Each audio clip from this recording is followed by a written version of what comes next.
A paz de Cristo a todos os irmãos que estão assistindo. Mais uma vez, eu venho falar sobre a vinda de Cristo.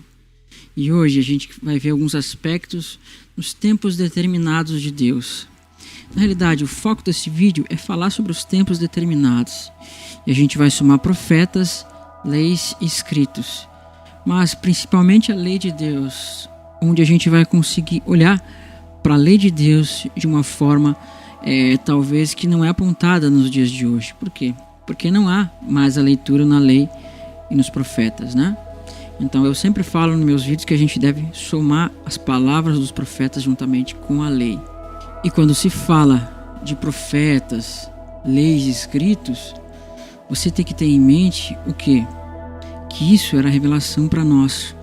Porque o próprio Cristo fala que dele falaram os profetas, falaram a lei e também os salmos. Salmos seriam os escritos. Então, quando Pedro e os apóstolos falavam, eles tinham essas coisas em mente.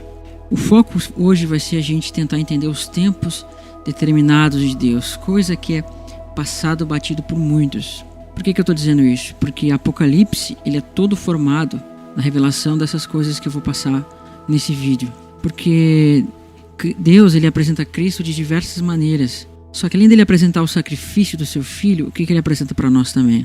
A ressurreição, a ascensão dele aos céus e o retorno dele, o estabelecimento do reino de Deus. Quando você olha para Levítico 23, Deuteronômio 16, Joel, capítulo 2, Oséias 6, Isaías 51, você consegue somar tudo isso e enxergar o propósito de Deus. Isso tudo vai ser somado aonde? Em Apocalipse. E lá vai estar a revelação desses tempos. Porque em Apocalipse Deus vai estar mostrando o quê? A realidade. Então você quando for olhar para Apocalipse, você tem que ter essas somas na mente, senão você não vai entender. Quando a gente olha para as próprias cartas de Paulo, sabe, elas estão cheias da lei de Deus. Estão cheias dos tempos determinados de Deus. Paulo eventualmente fala de colheita, Paulo fala sobre plantação de trigo, Paulo fala sobre casa de Deus.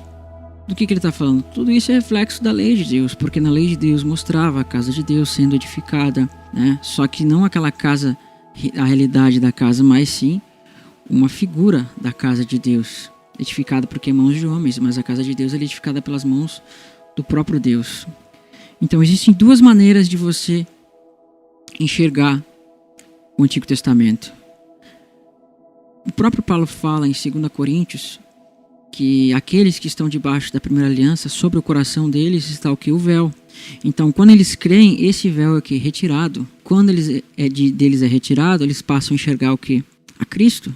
Já não se enxerga mais a sombra, mas sim a realidade que é Cristo. Então, eles estão presos a essas sombras. Só que essas sombras não têm poder de que? Mudança de mente do homem. Mas Cristo vem e através do sacrifício dele é tirado que é o domínio do pecado do homem, com o sangue dele que é derramado na sua mente e vai fazer o que? Você mudar de vida, mudar os seus hábitos. Então isso é o benefício que nos traz o sangue de Cristo. Quando você olha para a Escritura, você tem que ter em mente o quê? Que coisas foram dadas no momento na ressurreição de Cristo e coisas vão ser nos dadas aonde? No momento da vinda dele, que você vai ver que é interpretada na lei, quando o sumo sacerdote saía do Santo dos Santos, com o pecado do povo expiado, né? Porque isso vai se cumprir aonde? Nas 70 semanas de Daniel. Isso a gente vai ver mais pra frente, né? Porque as 70 semanas é um estudo que muitos não compreendem, por causa de muita leitura, e às vezes nessas revistinhas aí que existem por aí. E cada denominação, cada lugar vai ter uma interpretação, né? Então com o tempo a gente vai ver isso. Então eu quero ler alguns textos que vão o quê? Expressar essa ideia que eu acabei de passar. Muitas vezes no meu vídeo eu falo sobre esses contrastes de sombras, de realidade, mas tendo sempre o foco que o quê? Que a sombra ela é um reflexo da realidade. Na realidade, a palavra sombra em si, se você olhar no original, ela tem o significado de que pré-figuras, de figuras, né? Não necessariamente de sombra, que é uma coisa escura que mostra a forma, mas na realidade é uma figura. E quando você olha para essa figura, você enxerga o que? A totalidade, a realidade. Você olhando para a primeira aliança, para essas sombras, você vai enxergar a segunda. Vou pegar como exemplo, né? Cristo é o nosso sumo sacerdote. E sendo ele sumo sacerdote, está à destra de Deus. E na lei apontava isso quando você vê o sumo sacerdote lá. Só que na lei fala sobre o sumo sacerdote o quê? Que a esposa desse sumo sacerdote, conforme a primeira aliança, ela deveria ser o que? Uma mulher não prostituta, não viúva, né? Sem mácula, não desprezada por outro marido. E o que isso aponta para nós? Cristo, tendo como sua esposa quem? Uma mulher sem mácula, virgem e santa. Daí que Paulo olhou e entendeu que daquele sumo sacerdote estava falando de Cristo. Então, muitos outros aspectos na lei nos apontam para as mesmas coisas. João Batista fala, né, que Cristo é aquele que tem a pá na mão e que vai juntar o seu trigo e levar para o celeiro. E com a pá ele vai tirar também o quê? A palha e queimar no fogo eterno. Quando João Batista fala isso, ele tem em mente o quê? Uma plantação que foi plantada. Né? Foi plantada e está sendo colhida. Então, quando João Batista fala essas coisas, ele está nos revelando o quê? Os tempos da lei, porque toda a lei, ela apresenta o quê? Esses tempos determinados que aparecem na lei, ou seja, as festas, eles falavam de plantação. Por quê? Porque você vai ver que fala de primícias, fala de colheita.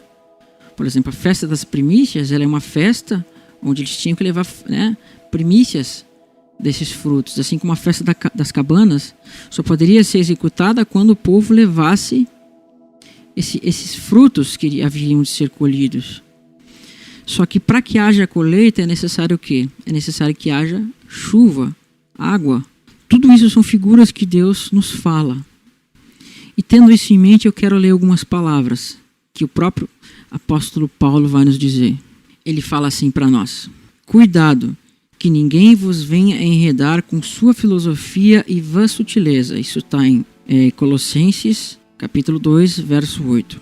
Conforme a tradição dos homens e conforme o rudimento do mundo, e não segundo Cristo, porque nele habita corporalmente toda a plenitude da divindade, e também nele é que estáis sendo aperfeiçoados. Lembra que em Hebreus fala que não era para aqueles sacrifícios terrenos que o homem seria aperfeiçoado quando fizesse sua oferta?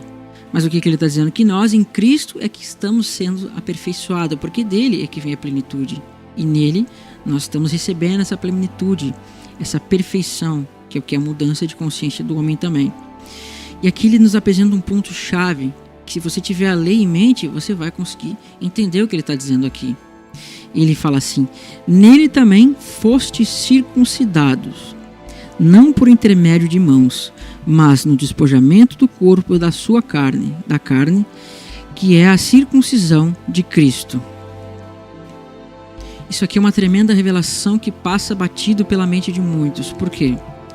Porque quando se fala do termo circuncisão, você tem que ter em mente toda a lei de Deus. Paulo fala, ele diz para nós que todo aquele que se deixa circuncidar tem que estar debaixo de tudo que a lei fala. Então, quando Paulo fala em circuncisar, né, não na lei, no caso, mas em Cristo, você tem que ter em mente o que é a realidade. Porque assim como na primeira aliança, quando se circuncisava, você era obrigado a estar debaixo de todas aquelas coisas. Por exemplo, se o homem se circuncidava, ele ia passar a praticar o quê? A Páscoa. E isso ia ser um ciclo. Da Páscoa ele ia para primícias ia para tabernáculos e assim por diante. Então agora em Cristo já não é mais as sombras. Então quando ele se circunda, ele vai passar o que? A fazer essas festas não nas sombras, mas na realidade. Se circuncidou em Cristo, agora ele passa a fazer o que? Participar da Páscoa na realidade, que é Cristo como cordeiro imolado, né? E assim vai sucedendo com as outras festas e os outros tempos determinados por Deus. Então, na primeira aliança, aquele que se circuncidava, ele tinha o que? Parte com Israel. Já não havia mais diferença entre o estrangeiro e aquele que era de Israel natural. E Efésios nos fala que em Cristo, né, nós estávamos mortos na nossa incircuncisão, mas agora pelo sangue, né, temos paz com Deus e fazemos parte da cidadania de Israel. Então, o que ele está nos mostrando? Nós entrando nessa cidadania de Israel, ou seja, fazendo parte de Israel. Isso está em Efésios e é complementado em Colossenses. Então, Jeremias fala que a nova aliança seria feita com a casa de Israel e com a casa de Judá. Não cita gentios. Só que em Cristo você vai ser o que? Introduzido em Israel. Então você tem que entender isso, né? Mas isso é um assunto para um outro vídeo que a gente vai poder estudar depois. Se chama As Duas Casas de Israel e a Divisão do Reino. Então, nós acabamos de ver o que? que Paulo nos dá uma revelação de que em Cristo é que nós estamos sendo circuncidados, e nessa circuncisão nós somos o quê? Sendo introduzidos em Israel, porque era a partir da circuncisão que se entrava na primeira aliança. O povo circuncidava e depois fazia, né, parte dessa primeira aliança, entrava em um casamento com Deus. E o que ele vai nos revelar para nós ainda aqui nesse contexto de Colossenses? Nós vimos que em Cristo é que vem a plenitude. E todos os anos eles deveriam, os israelitas, né, conforme a primeira aliança, estar debaixo dessas obras da lei, que eram trabalhos que eram feitos na lei, no qual existia um tipo de justiça. Então, quando ele fala, ninguém, pois, vos julgue por causa da comida, bebida, dia de festas ou lua nova ou sábados, ele está mostrando isso, que o quê? Que como essas coisas não podem mudar o homem, não pode aperfeiçoar o homem, isso veio através de Cristo. Então, portanto, vocês não sejam julgados por essas coisas, porque é Cristo que vem a realização da plenitude de Deus. E ainda ele fala, porque tudo isso tem sido sombra das coisas que haviam de vir, porém o corpo é de Cristo. Quando ele fala porém o corpo é de Cristo, vem uma revelação para nós. Por quê? Porque como essas coisas não podiam modificar o homem, mas sim o corpo pode, porque o corpo no qual vocês vão ser aperfeiçoados é o corpo de Cristo. Agora em Cristo nós estamos sendo o quê? Aperfeiçoados. Por que nos Salmos fala, um corpo me preparaste? Porque era por esse corpo que os homens seriam preparados, aperfeiçoados. Porque ele fala, sacrifícios e ofertas pelo pecado não quiseste. Eis que estou aqui, e no rolo do livro está escrito sobre mim, um corpo me preparaste. Então, quando ele fala sacrifícios e oferta não quiseste, ele está falando que aquelas coisas não eram da vontade dele. E você vai ver que isso surgiu por quê? Por causa do pecado, por causa da transgressão da lei dele. Só que quando fala que no rolo da lei está escrito sobre mim, o que ele está mostrando? Que esses sacrifícios, isso que está escrito no rolo do livro, falava sobre ele. E eis que eu estou aqui para fazer a tua vontade. Um corpo me preparaste. Ou seja, a vontade de Deus é este corpo. Por isso que Paulo fala que o corpo é de Cristo. Então ninguém julgue vocês por essas coisas. Porque aquilo que Deus preparou no corpo de Cristo é superior às coisas que eram feitas. E você vai ver que nos próprios Salmos Deus começa a mostrar a realidade dessas coisas. Isso a gente vai ver daqui um pouco. O que eu quero que a gente entenda? Que essas festas, esses tempos determinados, são coisas esplêndidas que Deus vai mostrar para os seus eleitos. Porque naquele tabernáculo existiam coisas que testemunhavam acerca das coisas que iam ser anunciadas, segundo fala Hebreus. Então, aquele tabernáculo, ele anuncia para nós as coisas que iam de acontecer. E ele anuncia muito mais para nós do que propriamente dito para aqueles que estiveram no templo do tabernáculo. Por quê? Porque para nós foi dada a revelação, mas para eles estava o que? O véu. Só que para nós vem a revelação dessas coisas. E Paulo, tendo isso em mente, ele consegue entender que aquelas festas, aqueles tempos determinados falavam sobre o que? Morte, ressurreição, ascensão e retorno de Cristo e o estabelecimento do reino. Tudo isso está onde? Exemplificado nas festas. E a gente começa a ver tudo isso que Paulo começa a colocar nos livros e nas suas cartas. Paulo, tendo isso em mente, ele começa a mostrar para os discípulos que em Cristo é que as festas são reveladas. Vou dar um exemplo. Isso está em 1 Coríntios 5, a partir do verso 7. Lançai fora o velho fermento, para que sejais nova massa, como sois de fato, sem fermento, pois também Cristo é o nosso Cordeiro Pascal e foi imolado. Por isso, celebremos a festa não com o velho fermento, nem com o fermento da maldade e da malícia, e sim com os asmos da sinceridade e da verdade. Vocês conseguem perceber que Paulo está transpondo aqui a sombra para a realidade? Quando ele fala celebremos a festa, não a festa na literalidade, mas sim no espiritual, na realidade dessa festa. E quando ele fala lançai o velho fermento, vê que ele está falando do pecado, né? Tirem o fermento para que sejais nova massa. Vê que ele fala de um pão, né? Esse pão é Cristo, porque Cristo é o trigo, né? Cristo não fala que se o grão de trigo não morrer, não poderá dar fruto. Então esse grão de trigo é ele. E o trigo é interessante você ver o pão, porque do pão você só pode fazer o pão com o quê? Com a farinha. E a farinha, ela é feita do trigo que vai ser esmagado, amassado, triturado. Vê como isso fala de Cristo. Então, esse pão vai ser feito o quê? Dessa farinha de trigo, no qual vai ser o que? A igreja. Então, o que a gente está vendo? Paulo está nos revelando dois aspectos das festas e dos tempos determinados. Cristo aqui, ele está nos mostrando que é o quê? Que é aquele cordeiro imolado. Então, aquele cordeiro que foi imolado é o quê? Representava Cristo.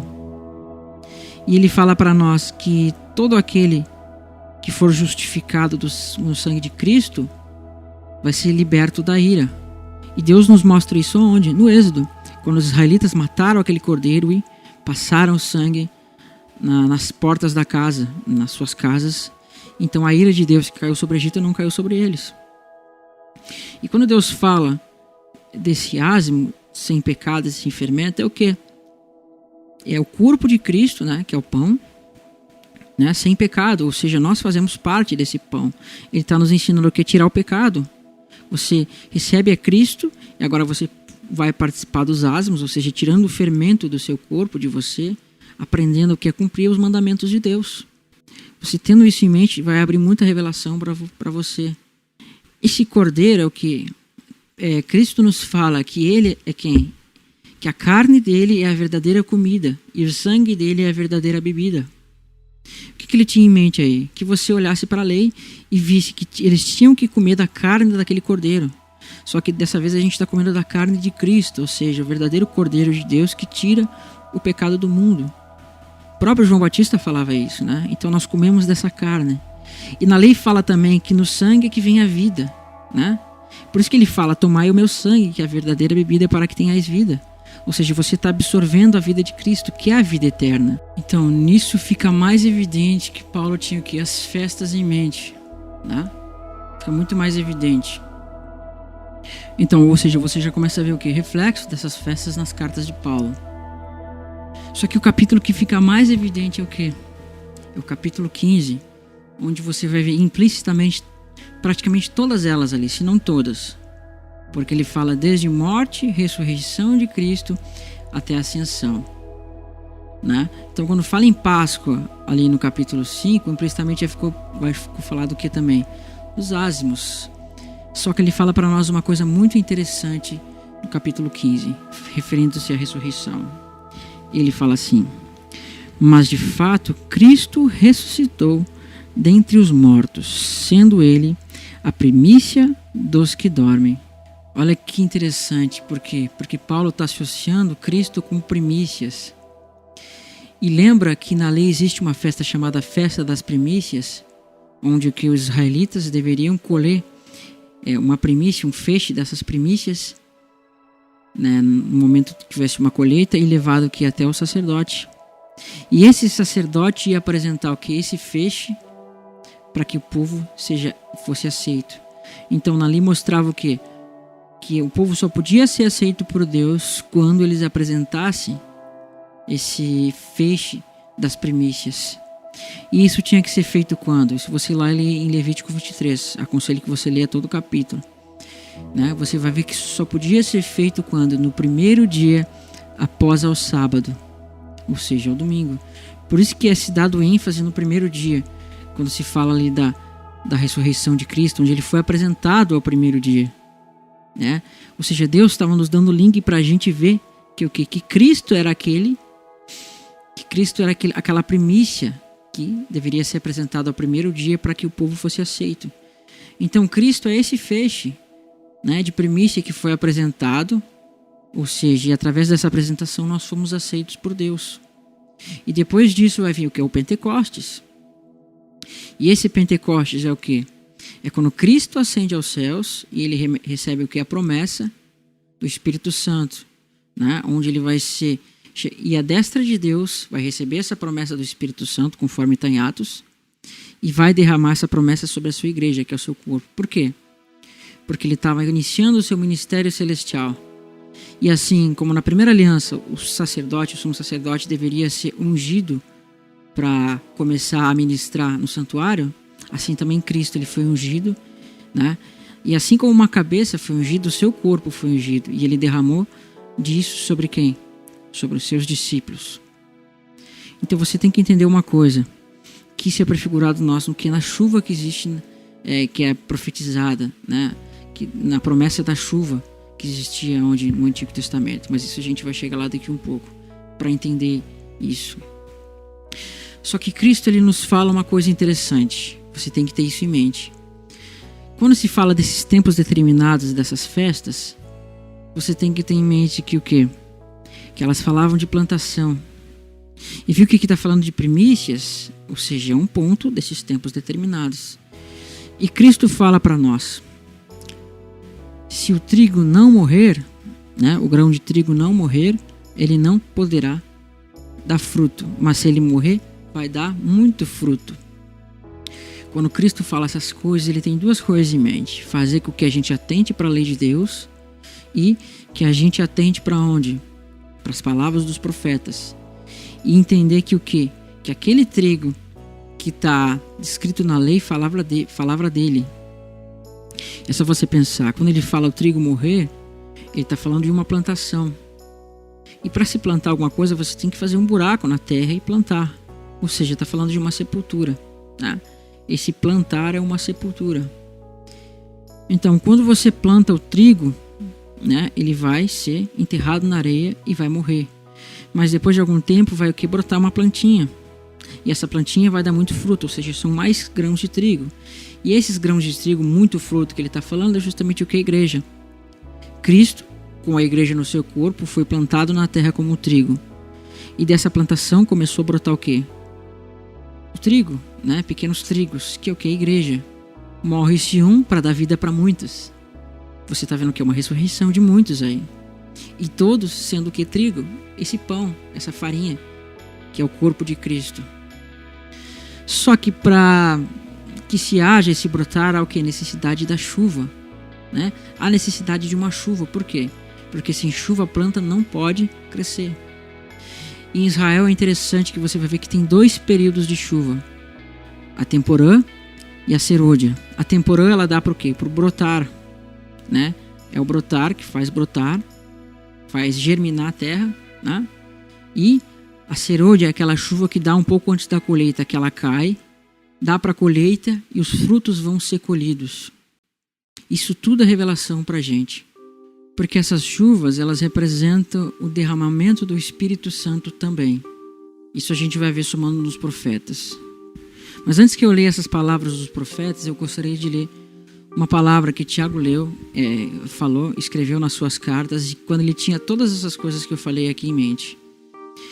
Se vocês olharem para Tiago, capítulo 5, a partir do verso 7, falando sobre a vinda de Cristo, e você vai ver que também que tem, né, um link para as duas testemunhas. Ele fala assim: sede, pois, irmãos pacientes, até a vinda do Senhor. Viu o contexto? Vinda do Senhor. Eis que o lavrador aguarda com paciência o precioso fruto da terra, ou seja, né, o fruto que vai ser dado, que vai ser colhido, até receber as primeiras e as últimas chuvas. Sede vós também pacientes e fortalecei o vosso coração, pois a vinda do Senhor está próxima. Então, olha que interessante. Por que eu estou dizendo isso? Porque Tiago aqui, falando da vinda de Cristo, ele está falando de quê? De uma plantação, de uma colheita também. Só que vê que ele fala das duas chuvas, das primeiras e das últimas. De onde é que ele está tirando isso? De Oséias, de Joel, de Isaías. Eu vou ler umas passagens aqui e você vai entender isso com mais calma. Olha o que Joel vai falar, né? Joel vai falar para nós, a revelação que ele vai nos dar. Você tem que somar essas coisas. Você tem que olhar sem o véu de Moisés. Ele fala assim para nós: alegrai-vos, pois, isso está em Joel capítulo 2, filhos de Sião, regozijai-vos no Senhor, vosso Deus, porque ele vos dará em justa medida e fará descer como outrora chuva temporã e a serôdia. Para quê? Para que germine a terra e depois venha e haja o que? A plantação, a colheita. E ele fala: restir-vos-ei os anos que foram consumidos pelo gafanhoto migrador, pelo destruidor, pelo cortador e o meu grande exército que enviei contra vós outros, né? Porque eles comeram as plantações. Só que agora ele está dando a promessa dessas chuvas. E pulando 2 capítulos, olha com o que Deus vai associar isso para nós.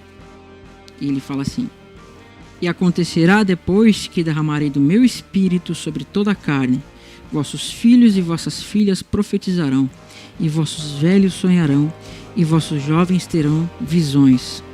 E até sobre os servos e sobre as servas derramarei o meu espírito naqueles dias, e mostrarei prodígios no céu, na terra, sangue, fogo e coluna de fumaça, e o sol se converterá em trevas, e a lua em sangue, antes que venha o grande e terrível dia do Senhor. Quando você olha com calma, você vai ver que tem 2 cumprimentos aqui. Um que é sobre toda a carne, ou seja, todo aquele que crê, e outro que é sobre os servos. E vê que ele fala em coluna de fumaça, fogo e o grande dia do Senhor. Por que ele está mostrando isso para nós? Quando houve o derramamento em Atos 2, não houve coluna de fogo, né?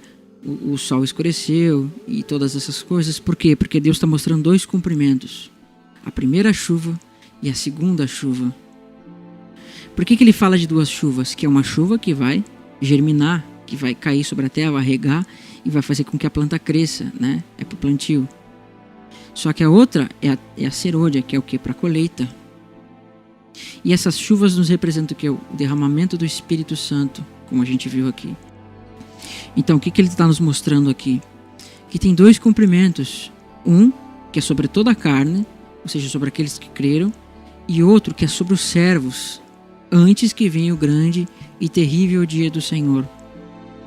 O que fala para nós em Apocalipse? Né? E derramarei poder sobre as minhas 2 testemunhas para que profetizem durante 1260 dias. E para que se profetize é necessário o quê? O Espírito Santo. E o poder é dado através do Espírito Santo. Para quê? Para que se seja testemunha. Cristo fala para os seus discípulos: e virá sobre vós a virtude do Espírito Santo, e serão minhas testemunhas em Jerusalém e até os confins da terra. Você está vendo aí as 2 testemunhas? Então fica para nós uma promessa de um segundo derramamento do Espírito Santo. E quando o Tiago fala, né, que o lavrador espera as primeiras e as últimas chuvas, ele está falando isso.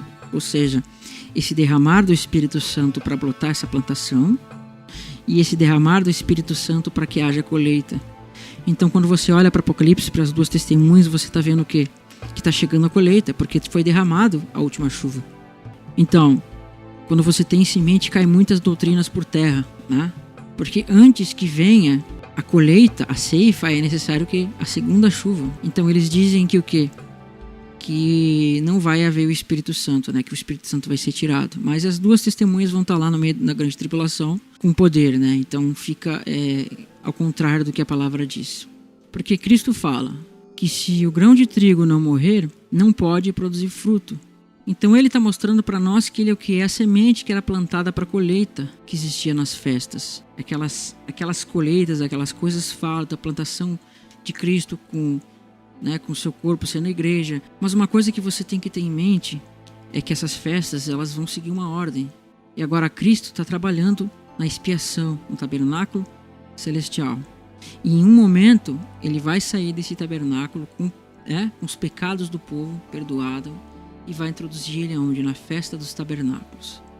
Mas antes que a gente chegue na festa dos tabernáculos, é necessário que a gente veja algumas coisas para você entender que na própria lei de Deus já estava falando a realidade das coisas. Nos é falado nos Salmos que Deus não se agrada de holocausto e ofertas pelo pecado, mas também nos mostra que todos os anos esses sacrifícios tinham que ser feitos. E isso por um sacerdote terrestre sempre era tocado porque ele morria. Onde ele deveria entrar no Santo dos Santos, feito aquele sacrifício pelos pecados. Depois disso ele permanecia alguns instantes dentro do Santo dos Santos e tinha que sair. Porque se ele permanecesse dentro do Santo dos Santos e não da forma correta, ele morreria. Mas olha a revelação que o Salmo 110 vai nos dar. Por isso que você tem que ter a mente iluminada pelos profetas e pela própria lei de Deus. Somar e comparar as coisas. Porque muitos falam que na Bíblia tem contradições. Mas na verdade essas contradições que existem na Bíblia às vezes são revelações do próprio Deus. Vamos pensar o seguinte. Vamos olhar o Salmo 110 e ver o que fala. O Salmo 110 fala assim: disse o Senhor ao meu Senhor: assenta-te à minha direita, até que eu ponha os teus inimigos debaixo dos teus pés. E o Senhor enviará o cetro do seu poder de Sião, dizendo: domina entre os teus inimigos, apresentar-se-á voluntariamente o teu povo no dia do teu poder. Com santos ornamentos, como orvalho emergindo da aurora, serão os teus jovens. Agora vem a revelação para nós. O Senhor jurou e não se arrependerá, falando para esse que está à destra dele: tu és sacerdote para sempre, segundo a ordem de Melquisedeque. Para muitos isso daqui é meras palavras, mas se você tem a mente iluminada nos profetas, você vai entender muitas coisas. Por quê? Porque nos Salmos está nos mostrando a realidade das coisas, não mais as sombras. Por que eu estou dizendo isso? É só você somar na sua mente. Pode existir um lugar mais santo que está à destra de Deus? Não pode existir. Então o salmista está nos revelando que o verdadeiro santo dos santos é no céu, à destra de Deus. Por isso que é falado: tu és sacerdote para sempre, segundo a ordem de Melquisedeque. Isso está nos mostrando algumas coisas. Por quê? Se um está chamado de sacerdote, está à destra de Deus, é porque ele está fazendo alguma coisa, né, como sacerdote, um sacrifício. E se ele está à destra de Deus, é que ele está no lugar mais santo que aquele terreno. E se ele é chamado de sacerdote para sempre, é porque ele não morre. E se ele não morre, não tem pecado. E se ele não tem pecado, ao que há a vida eterna. Então, o que a gente entende com isso? Que Deus está mostrando para nós a realidade do Santo dos Santos, que é a destra de Deus. Só que se Deus está dizendo que não tem prazer em sacrifícios e ofertas pelos pecados, o que esse sacerdote oferece? Ele tem que oferecer alguma coisa pelo povo, porque todo sacerdote oferece sacrifícios e coisas pelo povo. Só que, logicamente, não é esses sacrifícios terrenos, mas alguma coisa superior. E os próprios salmos nos revelam isso. Eu vou ler com as palavras do escritor de Hebreus. O escritor de Hebreus, citando os salmos, ele fala assim para nós: entretanto, nesse sacrifício faz recordação de pecados todos os anos, porque é impossível que o sangue de touros e de bodes remova pecados. Hebreus 10. Por isso, ao entrar no mundo, diz: sacrifícios e oferta não quiseste, antes um corpo me formaste. Não te deleitaste com o holocausto e oferta pelos pecados. Então eu disse: eis que no rolo do livro está escrito a meu respeito, para fazer, ó Deus, a tua vontade. O que ele está mostrando? Que esse que ofereceu o corpo é que vai fazer a vontade de Deus, como eu falei no início do vídeo. Então esse sacerdote apresentou que é a oferta desse corpo. Todos sabemos disso. É isso que os salmos estão nos mostrando. Então, quando esse sacerdote ascende, ele tem que ter feito essa oferta do corpo, do seu próprio corpo. Ele ascende aos céus e agora está o que? À destra de Deus, ministrando esse sacrifício em favor do povo. É esse corpo que seria consagrado. Em Isaías 53 mostra que um haveria de entregar a sua vida e o seu corpo, né, para que os outros fossem justificados por ele. Esse mesmo sacrifício. Você tem que ter isso em mente. Então o que nós vimos aqui? A realidade do Santo dos Santos. Esse sumo sacerdote oferecendo uma oferta superior que poderia purificar o povo, no qual estava o prazer de Deus, a vontade de Deus, e não naqueles holocaustos, né? E se mostra que esse sacerdote é eterno, isso nos mostra que ele não tem pecado. E se ele não tem pecado, né, já o que há a vida eterna. E se aquele sumo sacerdote, se entrasse de forma errada no Santo dos Santos, morreria, quanto mais esse que está à destra de Deus, né? Isso nos mostra que coisas superiores deveriam ser executadas para que esse sumo sacerdote entrasse no Santo dos Santos celestial. Então, você compreende isso que eu falei até agora? Que esse que está à destra de Deus é quem? É o verdadeiro sumo sacerdote que deveria ser levantado, né, conforme a descendência de Davi, que agora ascendeu aos céus, entrou no verdadeiro Santo dos Santos, né, não nas sombras, na realidade, e não há necessidade de que faça oferta por si mesmo, por pecado, conforme está em Hebreus, conforme você consegue somar com a própria lei. Esse se assentou à destra de Deus, tendo oferecido um sacrifício superior, ou seja, aquele corpo que aparece nos Salmos, né, que era, no caso, seria feita a vontade de Deus.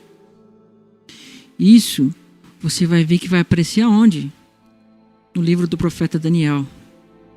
Quando Daniel teve uma visão, no capítulo 7, Deus estava mostrando o que ia acontecer antes que ele se assentasse à destra do Todo-Poderoso, né? E depois disso seria dado domínio a ele, que vai estar se cumprindo aonde? Na 7ª trombeta, lá em Apocalipse. Então olha a revelação que vai ser nos dada em Daniel. Fala bem assim para nós, né? Quando ele tem aquela visão dos reinos, como a gente viu no vídeo passado, vai estar o link aí, você pode ver para você compreender melhor. E vai dizer assim para nós: estando olhando nas minhas visões da noite, eis que vinha com as nuvens do céu como o filho do homem, e dirigiu-se ao ancião de dias, e o fizeram a chegar até ele. Aqui ele está ascendendo aos céus, né? Depois de ter oferecido esse corpo, ele ascendeu agora aos céus. Ascendeu aos céus, né? E agora está sendo feito sacerdote, estando à destra de Deus. Porque falaram, e o fizeram chegar. Porque o Todo-Poderoso, ele não está na terra, né, o ancião de dias, mas ele está no céu. Por isso que quando fala fizeram chegar até ele, você está vendo a ascensão de Cristo. E no próximo verso diz: foi-lhe dado domínio e glória e o reino, para que todos os povos, nações e homens de todas as línguas o servissem. E seu domínio é um domínio eterno que não passará, e seu reino jamais será destruído, né? Esse é Cristo, que ascendeu aos céus. Aqui você vê o que? Quando Mateus 28:19, que ele dá a ordem de batismo, depois que ele ascende aos céus, ele vai na nuvem, né? E o fazem chegar até a destra de Deus. É isso que está acontecendo aqui. Então você vê o que? O Salmo 110 se cumprindo aqui, né? Você vendo a realidade do dia da expiação. Aquele dia da expiação ele mostra tudo isso. Cristo indo até os céus, né? Trabalhando no Santo dos Santos em favor do seu povo, até o momento em que ele vai voltar. E isso também está no Salmo 110. E aqui, aonde? Também no livro de Daniel, o versículo 14, na realidade, que fala: foi-lhe dado domínio, está falando da volta de Cristo. Por quê? Porque isso vai se cumprir aonde? Na 7ª trombeta. Você olha lá, que está lá, bem explícito o que está acontecendo aqui, onde ele vai receber o domínio, né? E vai passar a reinar na última trombeta. E nesse momento que o reino vai ser entregue para os santos também, conforme diz o próprio livro do profeta Daniel. Por que eu falo isso? Porque tem um momento determinado que Cristo vai vir reinar. E o que diz o livro dos Salmos exatamente no capítulo 110? Eu vou ler de novo os Salmos e diz assim: disse o Senhor ao meu Senhor: assenta-te à minha direita, até que eu ponha os teus inimigos debaixo dos teus pés. Cristo está sentado à destra de Deus até o tempo em que Deus vai colocar os inimigos dele debaixo dos pés deles. E quando é que vai ser isso? O Senhor enviará de Sião o cetro do seu poder, dizendo: domina entre os teus inimigos. Aqui está a volta de Cristo, quando o Senhor vai enviar de Sião o cetro do seu poder. Então você vai ver que isso vai se cumprir onde? Na 7ª trombeta. Olha lá e você vai entender isso com calma. Medita, né, na 7ª trombeta, Apocalipse 11, a partir do verso 15, que isso está aparecendo lá. Então, e olha ainda que fala no próximo verso, fala assim para nós, do Salmo 110, verso 3. Apresentar-se-á voluntariamente o teu povo no dia do teu poder, com santos ornamentos, como o orvalho emergindo da aurora, serão os teus jovens. Isso é a ressurreição, ou seja, o povo dele se apresentando, né, como jovens. Isso é o que é a ressurreição, o povo dele voluntariamente se apresentando no seu chamado, quando ele ressuscitar os seus eleitos, que agora vão se apresentar como parte do povo dele. Você sabia que é nesse momento em que fala vai e domina entre os teus inimigos, que Cristo está saindo do Santo dos Santos? Por quê? Porque é dito que ele ficaria assentado à destra de Deus, até que Deus colocasse os inimigos dele debaixo dos seus pés. Então, esse é o momento quando ele diz, né, o Senhor enviará o cetro do seu poder, dizendo: vai e domina entre os teus inimigos. Esse é o que? Quando Cristo sai do Santo dos Santos. Você sabia que isso está falando do cumprimento das 70 semanas? Porque muitos não sabem, mas aquelas 70 semanas, elas falam da vinda de Cristo. Vamos ler o contexto, o que fala para nós. Fala assim: 70 semanas estão determinadas sobre o teu povo, sobre a tua santa cidade, para fazer cessar a transgressão, para dar fim aos pecados, para expiar a iniquidade e para trazer a justiça eterna e para selar a visão e a profecia e para ungir os santos dos santos. Eu vou fazer um vídeo mais específico sobre isso, mas para você ter uma pequena introdução sobre isso, você pode perceber duas coisas. Vê que ele fala que 70 semanas estão determinadas sobre a tua cidade. Para quê? Para fazer cessar a transgressão, para fazer acabar o pecado, né? E eu pergunto para você, a transgressão já cessou? Você parou de transgredir a lei de Deus? Não, você não parou de transgredir a lei de Deus. Portanto, quando ele fala cessar a transgressão, é o ato de quê? De pecar, é o ato de transgredir, é a ação de transgredir. E dar fim aos pecados é isso, não tem mais pecados. Só que ele fala uma coisa interessante, ungir o santo dos santos. E um capítulo atrás ele fala em purificar o santuário. Você sabia que quando ele fala isso, ele está falando da saída do sumo sacerdote do santo dos santos? Quando você olha para Levítico 16, você vê isso, que o último ponto da expiação era o quê? Quando o santo dos santos era purificado, era ungido das impurezas dos filhos de Israel.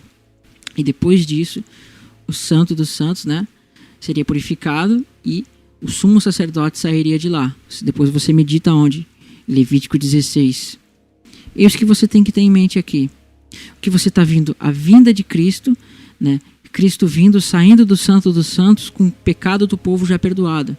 Por que vai cessar a iniquidade? Porque vai haver ressurreição. Porque, como falei, coisas são nos dadas na morte de Cristo, mas coisas são nos dadas quando? Na nossa ressurreição, que vem através da morte de Cristo. Mas são pontos.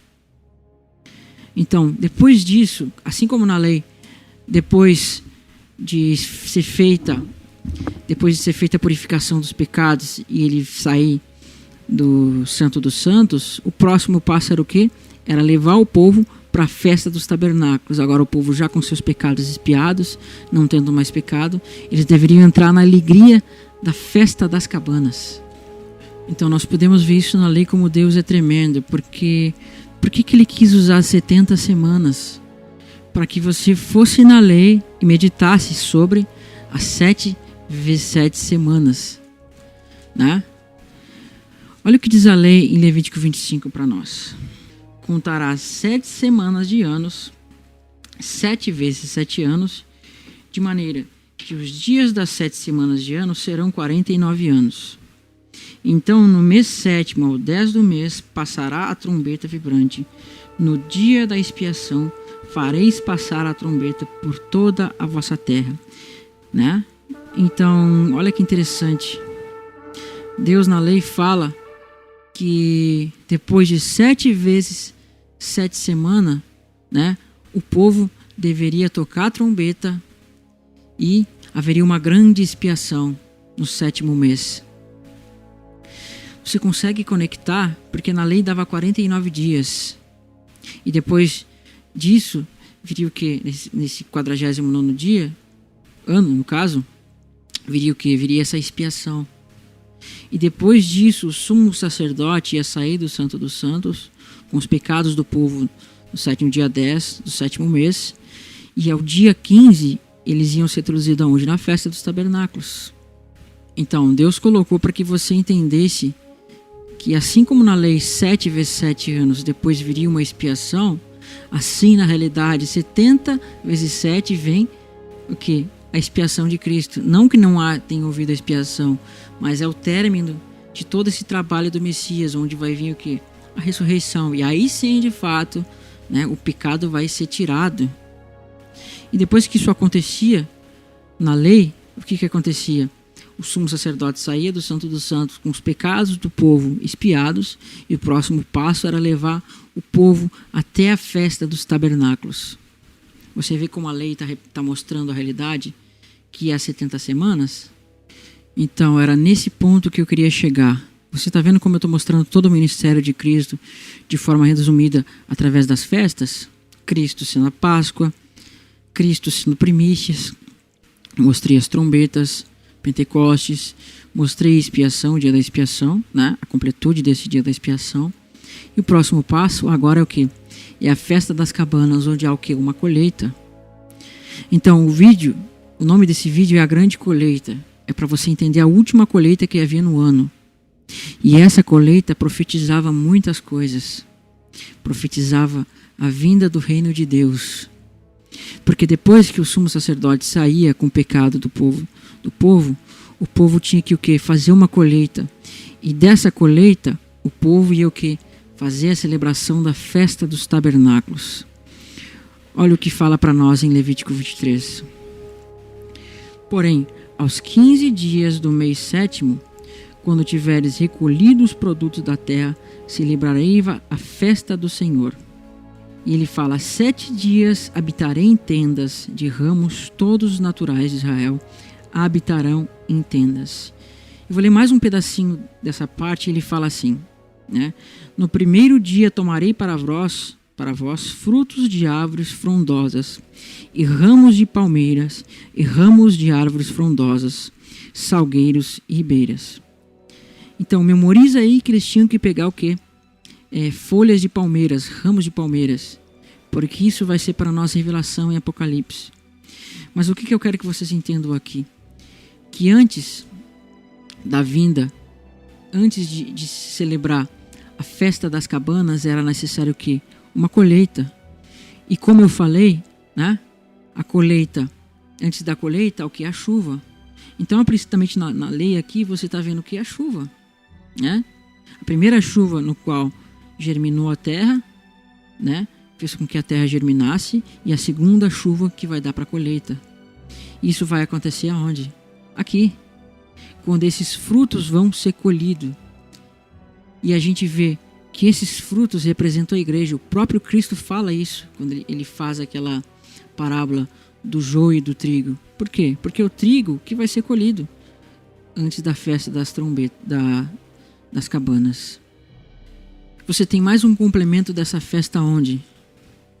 Em Deuteronômio 16, que fala assim: a festa dos tabernáculos celebrarás por 7 dias, quando houveres recolhido da tua eira e do teu lagar. Viu que Deus está mostrando que antes dessa festa era necessário que ceifar o campo, porque eira está falando de campo de trigo também, de cereais em geral. Mas nesse caso a gente vê o trigo. E também o que? Vindimar as uvas. Quando você olha nos profetas, você vai ver que o trigo ele representa o povo de Deus. Só que as uvas, às vezes, principalmente nos profetas, você vê que está representando que aqueles que seriam colhidos para a ira de Deus. Isso vai aparecer em Apocalipse também, né? Esses seriam colhidos para a ira de Deus e seriam pisados no lagar da ira de Deus. O que ele está nos mostrando? Que antes, então, que venha a festa dos tabernáculos, é necessário que venha essa última colheita do ano, né? Então vamos comparar com as palavras de Apocalipse. Apocalipse 14 fala para nós assim: olhei, eis que uma nuvem branca, e sentado sobre a nuvem um semelhante ao Filho do Homem, tendo na cabeça uma coroa de ouro e na mão uma foice afiada. Outro anjo saiu do santuário gritando em grande voz para aquele que se achava sentado sobre a nuvem: toma a tua foice e ceifa, pois chegou a hora de ceifar, visto que a seara da terra já estava madura. E aquele que estava sentado sobre a nuvem passou a sua foice sobre a terra, e a terra foi ceifada. Essa é o quê? É a igreja sendo tirada e sendo levada até o celeiro de Deus. E esse trigo vai ser introduzido aonde? Né? O povo vai apresentar ele na festa das cabanas, mas não na sombra, na realidade, que é o que? É o milênio. E também fala, lembra que a gente leu na lei lá, a vidma e a ceifa? Olha o que vai falar aqui na lei, no Apocalipse. Então saiu do santuário o que se encontra no céu, outro anjo, tendo ele mesmo também uma foice afiada. Saiu ainda do altar outro anjo, aquele que tem autoridade sobre fogo, e falou em grande voz ao que tinha a foice afiada, dizendo: toma tua foice afiada e ajunta os cachos da videira da terra, porquanto as suas uvas estão amadurecidas. Então o anjo passou a sua foice na terra e vidimou a videira na terra, e lançou no grande lagar da cólera de Deus, e o lagar foi pisado fora da cidade, e correu o sangue do lagar até os freios dos cavalos, numa extensão de 1.600 estádios. Aqui é o que? A execução da ira de Deus, né? Onde esse vinho, essa uva vai ser pisada na ira de Deus. Então é nesse momento que vai acontecer o que? A grande colheita de Deus, onde Deus derramou sua chuva, essa planta cresceu, né? Essa planta cresceu e agora está dando os frutos. E esses frutos vão ser o que? Colhidos para levar para Deus, né? E agora vem o que? A celebração da festa dos tabernáculos, não na sombra, mas na realidade. Então, lembra que eu falei que isso só podia acontecer depois que o sumo sacerdote saísse do Santo dos Santos com o pecado do povo expiado? Então vamos olhar para ver o que vai acontecer em Apocalipse. Em Apocalipse 7 nos dá uma grande revelação sobre isso. E fala assim: depois dessas coisas vi, eis que grande multidão que ninguém podia numerar, de todas as nações, tribos, povos e línguas, em pé diante do trono e diante do Cordeiro, vestidos de vestiduras brancas e com palmas nas mãos. Se você soma com a lei de Deus, você tem uma grande revelação. Por quê? Porque aqui você está vendo que o sumo sacerdote já fez o que? A expiação do pecado do povo. Mas não só com os israelitas na primeira aliança, mas expiação com povos de todas as tribos, raças, nações e línguas. Vê que aparecem os trajes de branco, ou seja, eles alvaram suas vestes no sangue do Cordeiro, né? Eles alvaram suas vestes no sangue do Cordeiro. Só que tem um ponto muito interessante que ele fala, com palmas nas mãos. Esse palma nas mãos não é que eles estavam batendo palmas, mas é que eles estavam com ramos de palmeiras, que se chamam palmas, né? Esses, estão entrando na realidade da festa dos tabernáculos. Cristo saiu do santuário com o pecado do povo perdoado, por isso que você vê aqueles com vestes brancas. E agora, depois de tudo isso, entrando na alegria, né, dos santos, entrando na alegria da festa dos tabernáculos, né, com seus pecados expiados já. Então, essa é a promessa da vinda de Deus, quando ele vai sair do Santo dos Santos, assim como o sumo sacerdote na primeira aliança saía, e o povo agora já com seus pecados expiados, claro, conforme a primeira aliança, né, onde não havia mudança de mente, agora seria introduzida onde? Na festa dos tabernáculos. Só que se o povo não passasse pela festa pelo dia da expiação, ele não poderia entrar na festa das cabanas, porque é dito que todo aquele que não se humilhar, não participar desse dia da expiação, morreria. Ou seja, assim, todo aquele que não participa da expiação de Cristo, não crê em Cristo, vai morrer. Então, tendo isso em mente, você tem que olhar com os outros olhos para essas coisas da lei. Devido ao tempo, devido a algumas outras dificuldades, eu não tive como dar mais detalhes sobre esses acontecimentos. Mas se vocês meditarem, com mais calma vocês vão compreender muito mais detalhes do que eu passei aqui nos vídeos. E eu pretendo passar ainda, talvez daqui a alguns dias, passar um vídeo específico sobre as 70 semanas, porque tem muitas coisas para se ver ali. E que nos dias de hoje, né, há uma visão deturpada sobre esse assunto. E o foco foi enxergar Cristo nessas festas de uma forma resumida e você passar isso para quê?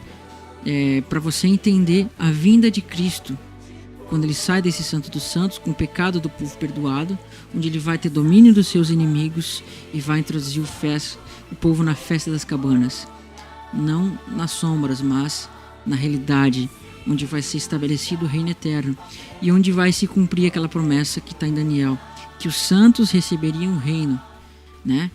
E fala nas 70 semanas que viria a justiça eterna, ou seja, esse reino de justiça eterna que vai ser estabelecido através do reinado de Cristo. Então, com isso eu vou finalizar esse vídeo. Peço que os irmãos vejam as outras partes do vídeo. Tem um vídeo que vai dar um pouco mais de compreensão a esse vídeo que se chama o dízimo de Jacó, que está aí no meu canal também. Vou postar o link aqui, né? E o próximo vídeo talvez a gente fale um pouco sobre as 70 semanas com mais detalhes.